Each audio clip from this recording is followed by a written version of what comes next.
Hey there, and welcome to the Fiihr Factor, the podcast that shines a light on real stories, smart strategies, and the occasional hard truth about running a business. Think of this as your quick dose of clarity before your first cup of coffee. Let's go. Today, I have the pleasure of speaking with Charlie Hinnant. He's got a really cool company that's called Rave Me Away. How are you doing, Charlie? And thank you. Happy to be here. Good. That's awesome. Thank you so much for taking the time. So, I want to start with this one because this is a pretty serious night. It's a stat I found on your website. Worldwide, nearly 70,000 people suffered significant injury and 232 people died at approximately 300 outdoor music concerts in a 10-year period. That's a pretty staggering stat and pretty darn avoidable, right? It isn't it? And it should be pretty avoidable. And I'm happy that since COVID, the industry has slowly been moving towards more and more health and safety issues, which is good to see. But those are some staggering statistics, and one of the main reasons we wanted to make an impact and try and reduce those numbers. Okay, yeah, so that's great, and I appreciate all that you're trying to do here. And I know the answer to this question, but and probably some of my listeners have already figured this out, but because of what happened in Houston. But talk to me about the Houston situation and how that motivated you to start this company, if you would. Yeah, of course. So while I was in grad school, I attended the Astroworld Music Festival in Houston, Texas. That is Travis Scott's annual music festival.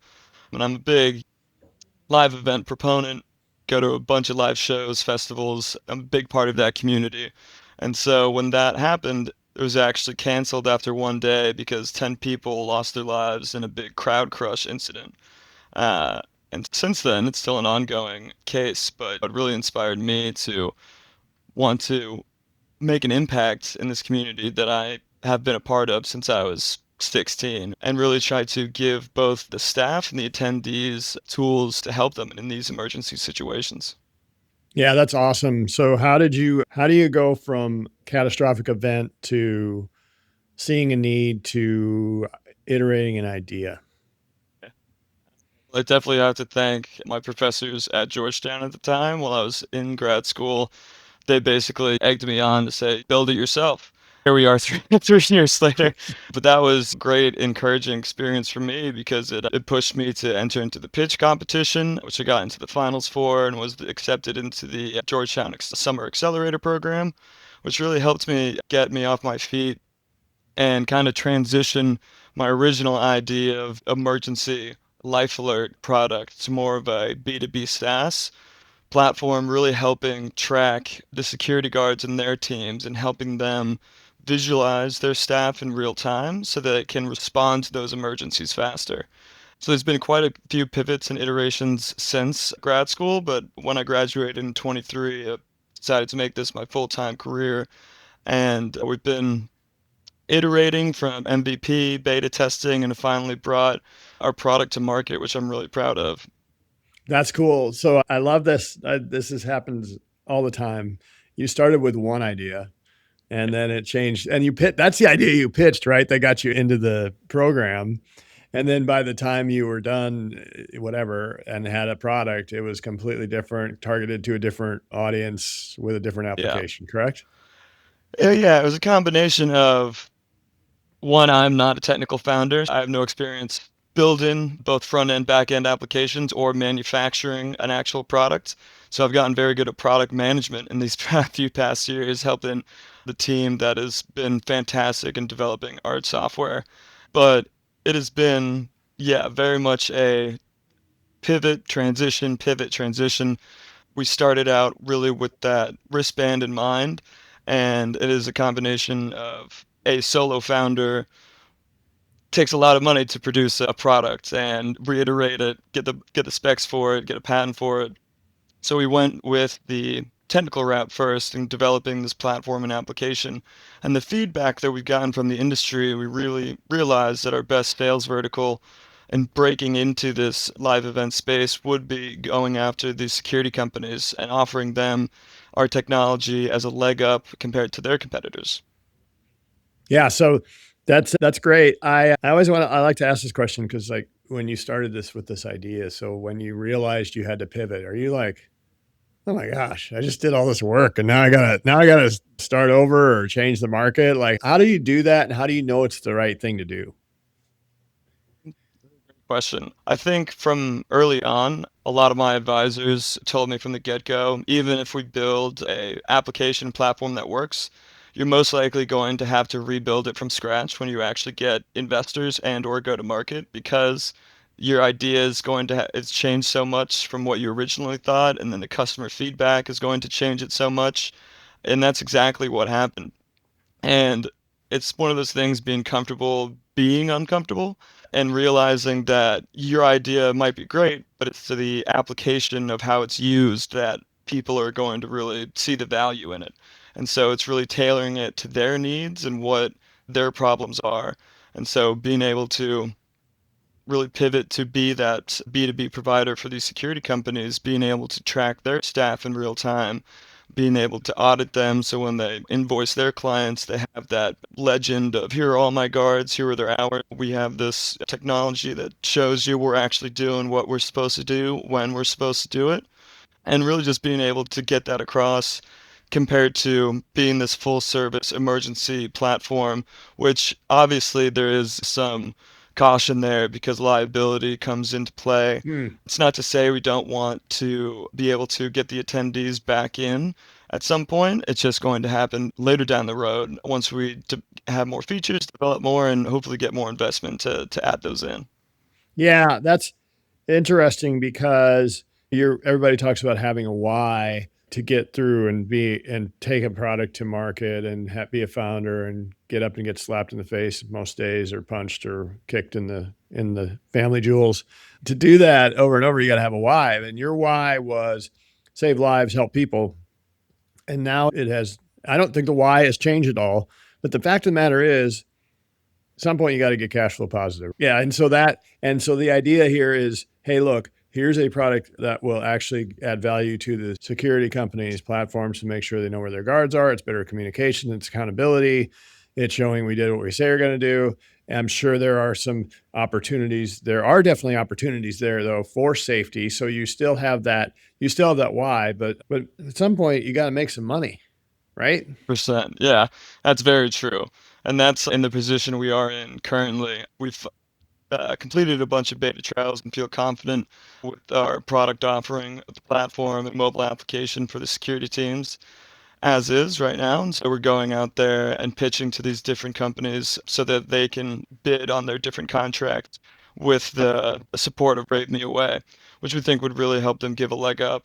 Yeah. Uh, and we're constantly working with other startup vendors as well in the live entertainment space to see if we can come up with a joint product offering that be more attractive to either the security companies or the event organizers themselves. A bunch of vendors coming in as one, I think, is more attractive than a bunch of individuals that are in relatively the same space. Being all on one platform just is a great offering that makes it that much smoother and easier to adopt and get on board with. This had to be really cool actually being able to take your product and have all these awesome advisors in grad school. Like it's the ideal situation. So then post that, how do you figure out where you're going to go next now? Yeah, I've been very fortunate and was lucky to be supported by my mentors at Georgetown and beyond. I'm lucky enough to have one of my parents be one of my biggest supporters and chairman to the company. So I was a big C-suite in the media industry for 30 years. And so I'm more than lucky to have her part of the team, as well advisors that are still from Georgetown and then my undergrad, College of Charleston. I also have been through various accelerators, including one here in Westport, Connecticut, and I was able to attain and now retain two mentors from there. One was a chief marketing officer, and one was a product development in the medical device sales space.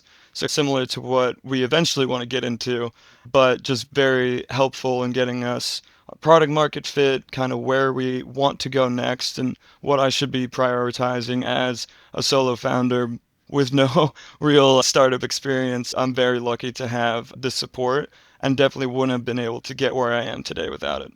Isn't it cool how people just want to help? It's really nice, especially in the this community. I've seen it is there is a lot of competition. It is really challenging, but everyone is so welcoming and wants to pay it forward, especially in the founder and startup space when you're pitching.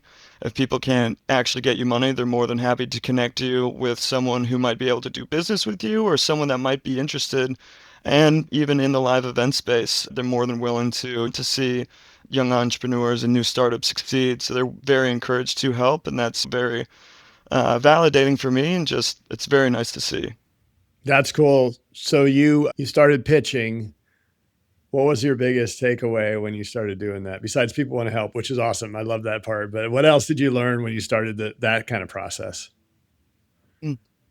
That it's a day at a time for sure. It's something that you have to customize for everyone that you're speaking to, whether it's a specific security company or a specific investor. You really have to, tailor it to what their needs are, like I was talking about earlier. And it's just getting comfortable with that rejection. You're going to hear 1,000 no's before you hear a yes, but also just being open to criticism. And some of the major reasons that we've pivoted have come from these pitch competitions and different entrepreneurs that have had success in the space or in other industries telling us what they think the best avenue is, and us tackling and going after that advice and using it to our advantage. So it's been helpful, but at the same time, one of the biggest things we've heard is we'll love to see come back to us when you have revenue, right? And so that totally understand from a perspective of an investor, and that's what we're really trying to achieve here in these next 6 months. Man, it's so much the chicken and egg, right? I got a chicken here, it's or I got an egg, one or the other, but it's like what I got to have money to get money to launch it, and then you need the money to show that you don't need the money to launch it. It's a cycle for sure, but it's rewarding to be in it, and when a deal goes through, it really solidifies that not only does that person think your idea is worthwhile and worth investing in, that you're doing the right thing and on the right path. So it's very validating in that sense. But yeah, it is a grind, and being able to get that revenue to show that you're worthy of that investment is half the game. And just being able to get out there and get those clients and retain that. Okay, here's a silly question. So how close are your pitches to the pitches on Shark Tank? I think that some of the pitches on Shark Tank are a lot more developed than we are, and then I think we're at a space where we're further along than some others. Obviously, we don't have revenue to speak of, but I do feel confident in my ability to get it in front of anyone, whether it's a junior associate or the CEO of a company, being able to pitch and present my idea and get my enthusiasm for what we're trying to achieve and passion across for what we're trying to build. Yeah, that's awesome. That's such a big piece of it too, and the bigger cause and the bigger opportunity that comes along with this thing is really where the dream is, right? And so it's like, how many pitches have you done? Do you know? Have you counted them? Oh my gosh. This year or in general? In general, I don't care. Whatever you want to give me. Def- Dozens, if not getting up there to hundreds. It's been a grind. Each one, iron sharpens iron, so it's very useful. Just the opportunity to get in front of people and to pitch. Because, like I said, even if they're not in a position to invest, they're in a position to give you feedback and advice on how you could improve, and that's sometimes just as valuable. Yeah, and the first thing you have to sell, because let's face it, I was talking to this lady yesterday, and she's a fractional HR person, and every time she'd mention sales, she'd kind of her nose would wrinkle up a little bit, which is funny because I'm like, that's the wrong mindset. Like we're all in sales, and it's not Right. a bad thing. It's just you have to figure out what is your product's competitive advantage. What does it mean to the person that you're pitching to, whatever it is, right? What is it? What's in it for me? And then do they see that vision and that passion? I'm sure you have that because otherwise you wouldn't be, if you didn't have that, you wouldn't be here considering this has been a process over a several year period already. Definitely. And it's one of those things where a long-term vision, uh, I'm comfortable being able to see that if we go on and succeed, we would either take outside investment and or merge with another provider. And at the end of the day, I might not be the majority owner of the company, but as long as we're able to get out there and actually make an impact and help people, that's a win for me. That's beautiful. And I think I know the answer, but I'll ask the question anyway. Did you learn more in university or in the 3 years since university? A great question. I would say equally both because I don't want to discredit university, but at the same time, it's definitely different from the real world experiences that you get to learn on the job or actually just trying to create your own business. I definitely think that you get those street smarts versus book smarts, and that's what you get with out of school, in school, as cliche as that sounds. But you're able to build those fundamentals and then actually, or fundamentals, sorry, then actually practice them in a real world environment. And that's been very useful. But yeah, there's definitely things that in the past 3 years never knew in school or never I would need in school. Yes. But it's one of those things where why I say it's a day at a time. You're learning something new every day, and you might feel accomplished one day, and the next day might be the worst day of your life so far. But you just need to make it to the next day, continue building off of the last steps that you made. Hey, that's a very PC answer, but I think both are right because you need the basis for it, and you get that, and you had such an advanced thing going because you were actually working on your project, even though it's iterated since then, with all these brilliant people. And so that's really the sweet spot of what you're doing. Whereas like me in college for me, and I didn't go to graduate school. And Georgetown is not South Dakota State. Nothing against South Dakota State, but I learned more booking and playing in my rock band than anything I learned in school because I was out there. People are trying to steal from you. We had a guy that was doing cocaine. We had to get people to show up. You had to market. You had to get gigs. You had to deal with booking agents. There was a lot that happened there. And that practical experience has set me up pretty well, I think, for a lot of things since then. So it is definitely both. So what's one thing you would do done differently if you could do it over again? Is there something that you're like, oh man, I think I would have done something differently? The first time entrepreneur, there was an early period right when I graduated where we were experimenting with a part-time CTO, see if we could bring on a co-founder. As I Wow. mentioned, I'm not a technical founder. And it was one of those big learning periods because it didn't work out. We ended up wasting a decent amount of money and it kind of set us 6 months behind. That Hmm. was a great learning experience to actually be able to not only vet the people you're working with, but be able to set different goals and KPIs while getting them onboarded and being able to work with and being willing to work with a third party that like we're doing now with this development team instead of just looking for that immediate solo founder and start splitting equity. While it was a setback, it was a great learning experience. So I definitely would have done that differently, but I am grateful that it happened early enough in this journey to where I again pivoted and was able to recover and move forward this development team and be able to actually get our product to proof of concept stage. I think and look, I've seen it from people that have been in business 10 or 20 years or more, and they all want to they want to hire somebody. And it's to help, but sometimes it's to push the easy button. And the problem is if you don't know what success looks like for this person and there's not a timeline and there's not accountability measures and all these kinds of things, and then you hired the wrong person, which none of us has ever done before, I'm sure. Like I know I'm over 50%, probably over 65% now, but those first few hires are tough.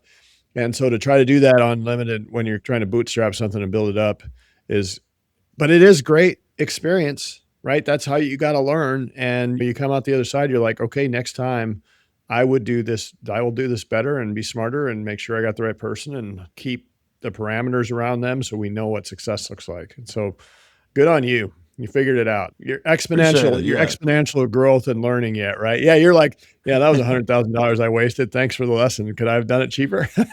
Thankfully, it wasn't six figures, but yeah, it's still up there. But it was valuable learning lesson for sure, and just gotta be able to, like you said, be able to frame it not as a failure, but as a learning experience and just something that you're gonna improve and do better next time. Yes, we all have them, and we continue to have them. Tell me, what's your vision for your company in your ideal world when this thing is really built and humming? What does it look like?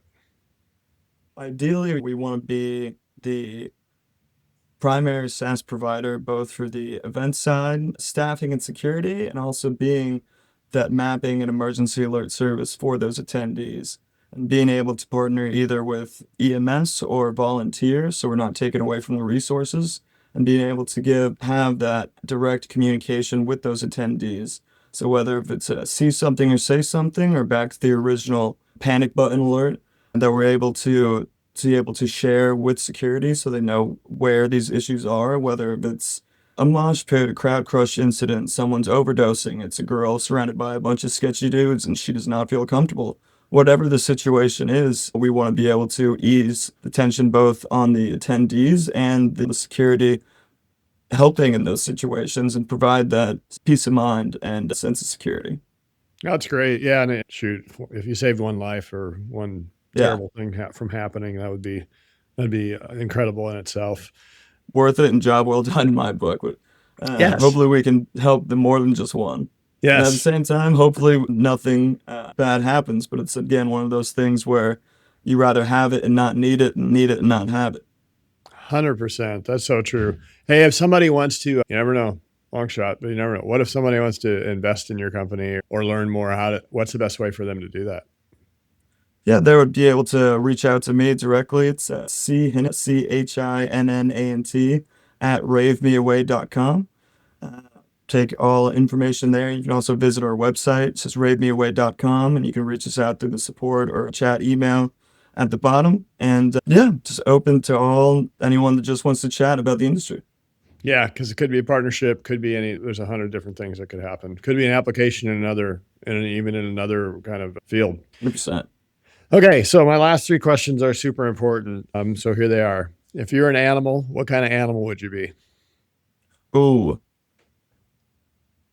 that's a great question.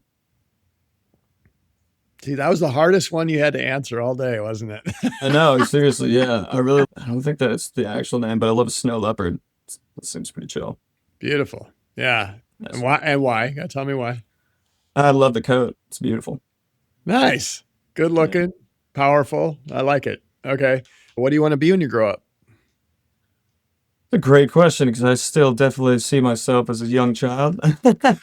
Yeah, I mean, I have no idea when I'll grow up. I would love to successful in whatever that means. And that doesn't necessarily mean physically and monetarily, but that just means that I'm proud of something that I've built and the team that I can contribute to and make a difference. That's awesome. And then this sort of leads into the last question, which is what do you want to be remembered for?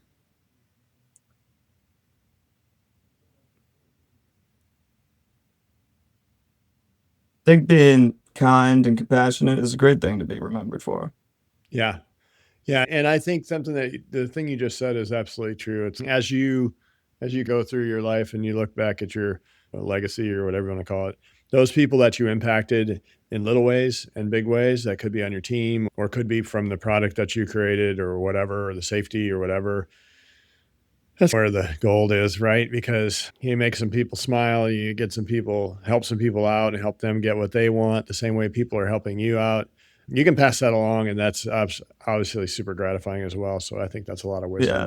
wisdom. It's that social equity that we're really trying to go after and capture and make sure that, especially in this industry, whether it's the event companies or security companies, so we want to make sure that their consumers know that they care about them and want to make sure that they're safe at those events. And so being able Yes. to build that up and get that trust back is super important. It's not just about making money, it's about the people and their experience. That's beautiful. So Rave Me Away, that's the company. Charlie, I know you're going to do great things, and I know that you've already done great things. And I just wish you the best of luck. I can't wait to see how your company succeeds and grows and the people that you impact. I'm thankful to have been able to talk to you today. Thank you so much, Warren. Thank you for having me. It's been great. And yeah, look forward to keeping you updated as we grow. That's awesome. Cheers. Cheers. Thanks. Absolutely reinforced from Charlie about how people want to help and they love to help businesses grow. They love to see entrepreneurs succeed. So, hey, entrepreneur, if you're trying to build something and you don't know exactly where you're going, ask for help. Or you can ask for your business coach. I'll be happy to help too. Cheers.